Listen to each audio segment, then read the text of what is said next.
The Bob Murphy Show, episode 66.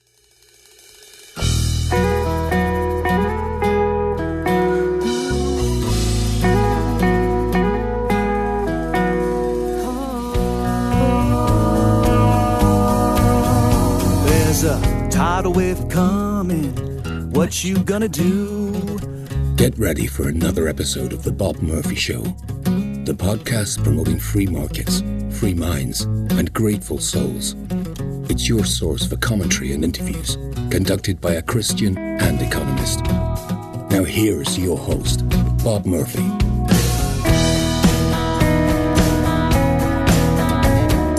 Welcome, everyone, to another episode of The Bob Murphy Show. And this one, I'm going to be asking tough questions for conservatives.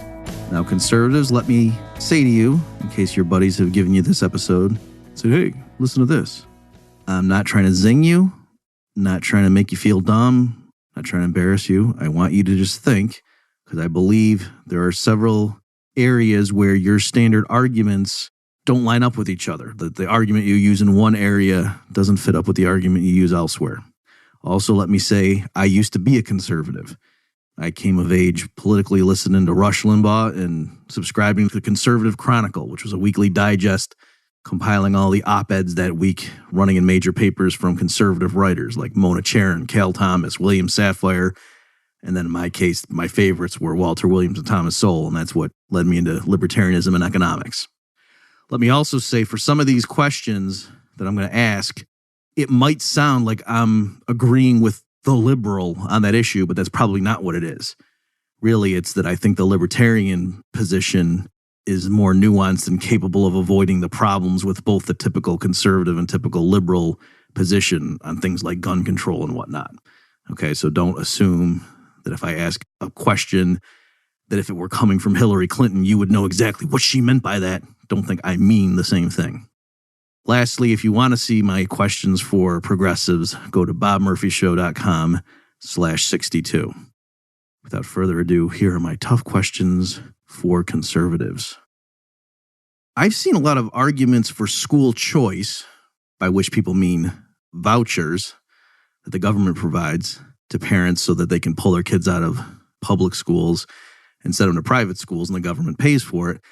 I've seen a lot of arguments and rhetoric around that wouldn't be deployed elsewhere. So, for example, calling it school choice, that's one example, or saying things like, we conservatives support school vouchers because we think that poor parents and their children have a right to education and should have the same quality education as rich ones. So my question is, do you use that argument anywhere else? Like when it comes to automobiles, for example, or houses? If you're okay with the government banning certain drugs because they're deemed to be too dangerous and that the individual is incompetent to make the decision as to whether he or she should be able to ingest that drug, what about banning dangerous books? Aren't dangerous books even more of a menace to society than dangerous drugs? And if you don't go down that path, if you realize it would be a bad idea for the government to ban dangerous books, why don't those reasons apply to drugs? In the immigration debate, I think if you support especially aggressive government measures to restrict the flow of immigrants, you might say something like, well, yeah, generally speaking, I don't want the government meddling with people's business. But when it comes to immigration, there's a lot going on here. For one thing, let's just be practical here.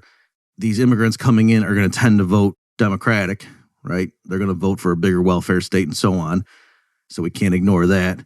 Also, they're going to tend to receive welfare benefits, free public schooling and so forth, showing up at the hospital. So they're imposing extra costs on the taxpayer. And maybe you also think that they commit more crime, all right? And so that's why you're saying, yeah, my general presumption of individual liberty and you don't get to regulate someone's behavior until they've committed a crime. You don't apply that when it comes to the immigration debate because of the types of reasons I've just listed. And I understand where you're coming from. I'm not going to argue with you on any of those particular points, but let me just observe that what you just said would apply not just to immigrants crossing the border, but also to newborn babies crossing the border out of their mothers if they were U.S. citizens already. All right, so newly born U.S. citizens, at least for a lot of them, you could deploy the same arguments that you just used to explain why it's justified for the U.S. government to restrict immigration. And so I'm wondering, my question is, do you think that means actually there must be something wrong with your arguments, or are you now okay with the federal government also regulating the flow of newborns from existing resident citizen mothers? When it comes to the gun control debate, if you use the argument that there should be no restrictions on semi-automatics because you cite the Second Amendment or just more general principles about it's a slippery slope, if the government has the right to intervene a little bit, then they're eventually going to take away all our guns. Where does that end on the flip side? Are you saying you don't think there should be any government prohibition on people having tanks and bazookas in their garage, having suitcase nukes? And if you do have some rationale to say, okay, yeah, private citizens just can't literally have a stockpile of military-grade weapons that would literally fund a small army, that shouldn't be legal. Well, then what principle do you use? How do you stop on that spectrum before going down the slippery slope? I've seen Republicans running for office, and they'll say they'll be for tax cuts, or they'll be opposing the tax hike that the Democratic candidate has been proposing in the election or in the campaign. And the Republican slogan will be, because it's your money. So if that's the case, and if you as a conservative like that kind of language, shouldn't you be in favor of zero taxes? I know there are a lot of conservatives that don't support President Trump, but for those of you who do, this question is going to be for you. One way of looking at what's going on as I'm recording this, we're in the midst of the calls for impeachment over the Ukraine phone call and related matters. So do I summarize your position by saying something like, sure, Trump probably did some bad stuff, but come on, these people are all corrupt, and this is by no means a fair process. What's really going on here is the CIA and other interested parties didn't like this guy, and they're taking him out. They've been trying to do it ever since he got sworn in. This whole thing is a farce. This isn't justice. And frankly, say what you will about President Trump, but he won. He's the democratically elected president of the country, and the CIA does not have the right or the competence to go removing a democratically elected leader. You probably put it in different words, but you generally okay with that? If so, my question is, would you apply that same reasoning to the CIA overthrowing other countries' governments? If our government can allow somebody like Janet Reno to be operationally in charge of the ATF and to massacre a whole bunch of children, just burning them alive in Waco, using chemicals that have been banned in international warfare, if our government can allow that, shouldn't we not have an ATF? Imagine a hypothetical country for a minute, and I tell you that in this country, turns out that about 95% of all the convictions are achieved because the prosecutor goes up to the defendant, behind closed doors, and says, I will pay you or your relatives $10,000 if you agree that you committed this crime. If you confess that you committed this crime, I'll pay you $10,000. And that was the case. Such a deal was offered in 95% of the convictions. What would you think about the justice of that country? Would you think that system was a good one? Would you expect that a lot of the people would be guilty of the crimes they committed if that were involved? Okay, different scenario. What if it turned out, hypothetical country, that about 95% of the convictions were achieved because, at least in part, the defendant was threatened with torture? Right, so the prosecutor said behind closed doors, you're going to agree that you committed this crime, you're going to sign this confession, or else we're going to break both your arms. And what if such a threat was made in 95% of all of the convictions? Again, I would ask, would that make you suspicious about that system? And would you not trust its results? Would you not be so sure that most of the people agreeing they committed crimes were in fact guilty, or at least not were they guilty of the specific thing to which they confessed. Okay, last thing. Suppose another hypothetical country, you're looking at it, and in the 95% of the convictions, what was involved is the prosecutor said to the defendant, you agree that you did this crime or else I'm going to threaten you with extra time in a jail cell. What do you think? Would you be suspicious? Does it change your answer if I point out, which many of you probably have seen is coming, that I've just described the U.S. legal system? The practice is known as offering a plea deal. When it comes to the drug war, would it change your mind any if you knew that the Chicago Police Department was caught where drug dealers would fly up to Chicago, get out, get into the back seat of a Chicago police squad car and be escorted around? If so, I'll put a link in the footnotes of this. It's bobmurphyshow.com/66. Leftists often advocate policies that result in the breakdown of the family. Welfare being the obvious example. And I'm imagining you as a conservative think that's reprehensible, don't you? These leftists talk about all these other values and goals they have, but they don't see how welfare policies and unrestricted access to abortion, so forth, break down the family. If that's you, my question is, when someone on the left complains about the Trump administration's policy of separating children from their parents at the border, do you feel alarmed? Do you stop and say, yeah, it is true that these policies are breaking up families? Let me really seriously consider. Or do you just flippantly and glibly say, oh, so if somebody were murdered, would you say that the murderer shouldn't be separated from his family, huh? Follow the law. No family breakdown. Is that you? Suppose you hear someone say that FDR's New Deal ended the Great Depression.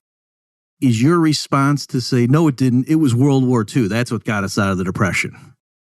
Because if so, that means you still agree that it's large government budget deficits, or at least large government spending, that pulls an economy out of the doldrums. So you're still advancing Keynesian economics. You're just quibbling over what the government should spend the money on. So does that concern you at all? As a conservative, I imagine that you're appalled by these smug leftist progressives, these intellectuals who come in, think they have all of these grandiose plans for fixing the inner city, right? They're going to provide job training, school lunches, daycare, all sorts of stuff, infrastructure spending, right? More money for housing projects to revitalize these communities, blah, blah, blah. And it's just a disaster, isn't it?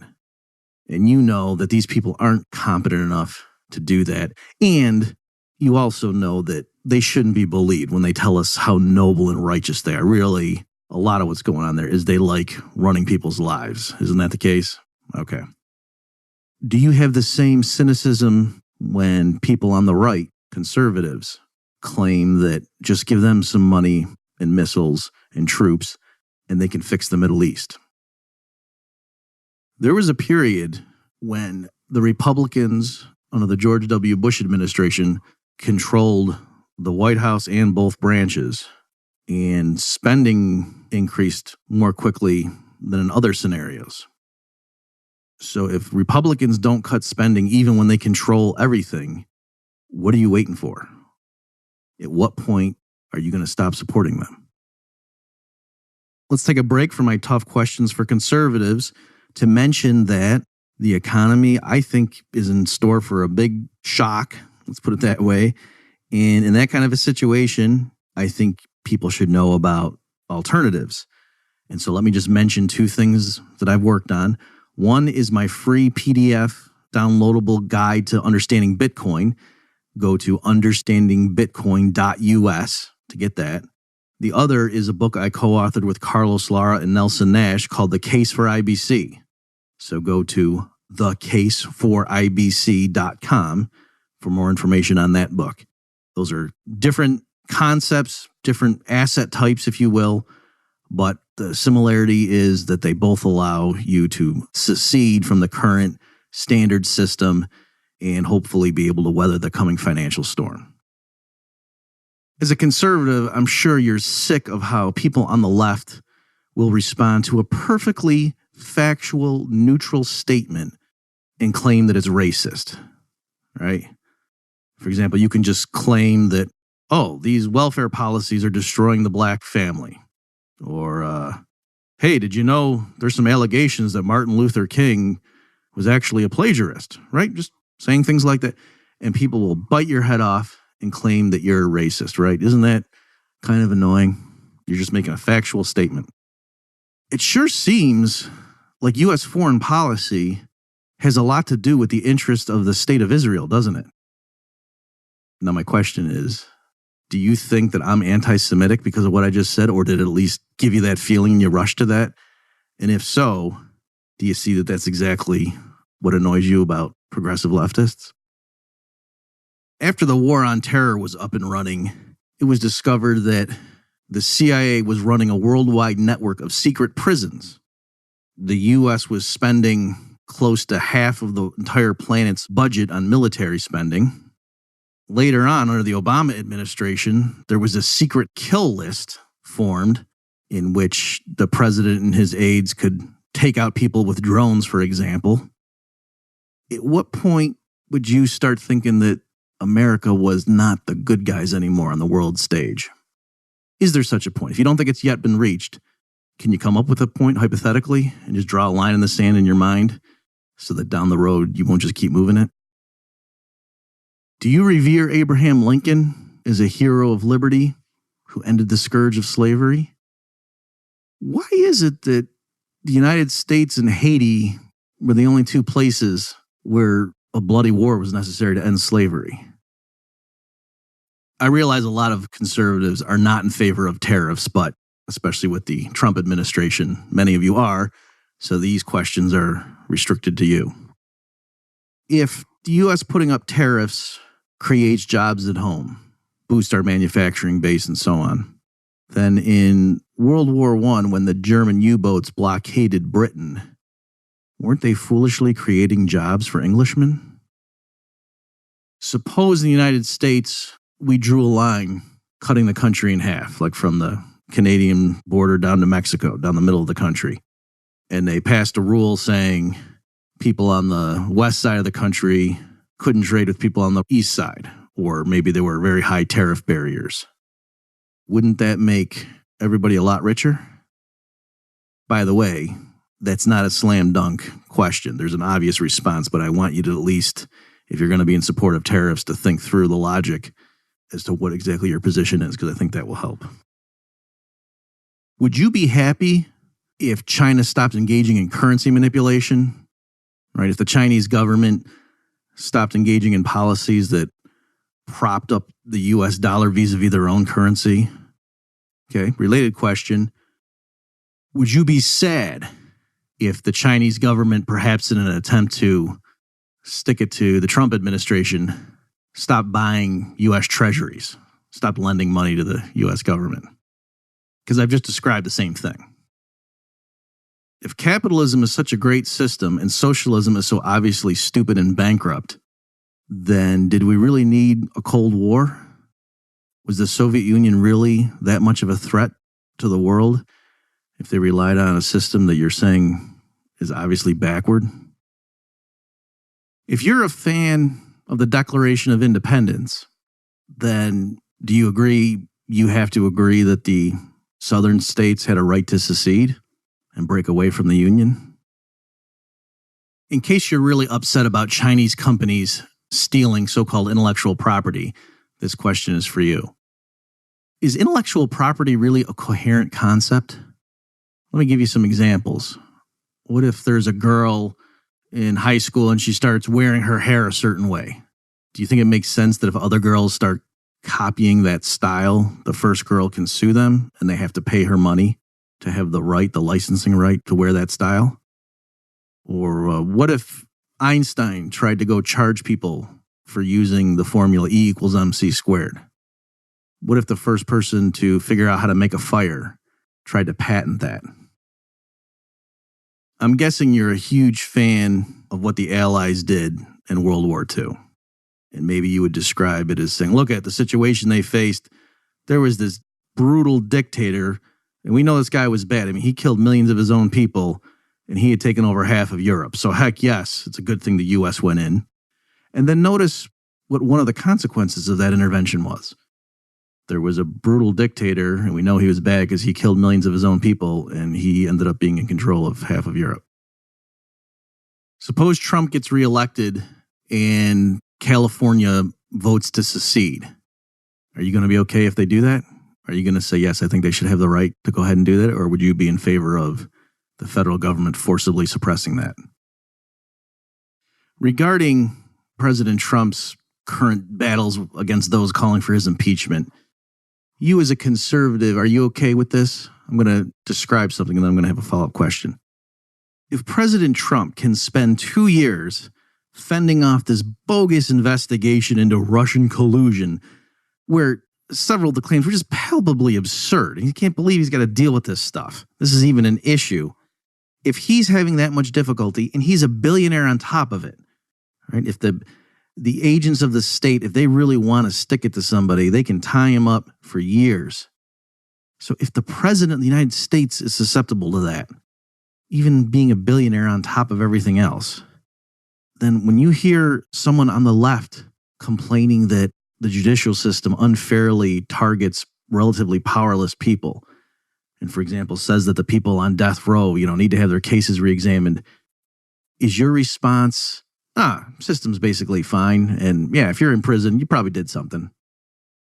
If I've correctly described your view of what happened to Trump and what happens to hundreds of thousands of people who get processed by the judicial system, my question is, don't you see that there's somewhat of a mismatch there? I've got one final question for conservatives. Let me set it up by first playing this iconic clip from the Gipper. In this present crisis, government is not the solution to our problem. Government is the problem. And now my question. Why is it that government is the problem when it comes to addressing the crises that the left wants to use it for? But apparently, government is the solution for all the crises that conservatives want to use government for.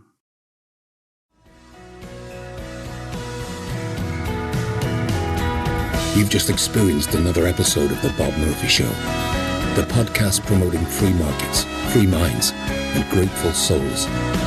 For more information and to subscribe to this podcast, visit bobmurphyshow.com.